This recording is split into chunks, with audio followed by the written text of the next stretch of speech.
A boy child and a girl child are very important in a family. But anything wey we dey do as parents, try born woman o.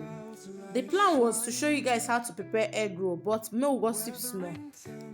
It's important to born man, but it's very very important to born woman for family. Because most of the time, na woman dey always remember home. I have my reasons. The moment they born man, he already has responsibilities. He wants to make money. He wants to make his parents proud. He wants to take care of his personal needs.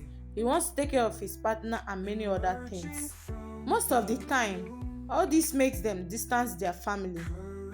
But women, especially the first daughters, no matter the struggle, they always find a way to remember home.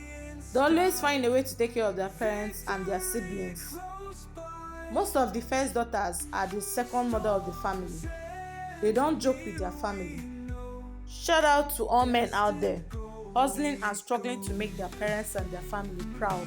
And also, kudos to all women out there, especially the first daughters, doing everything possible to take care of their family. For more gist, like, share, follow and comment. Bye.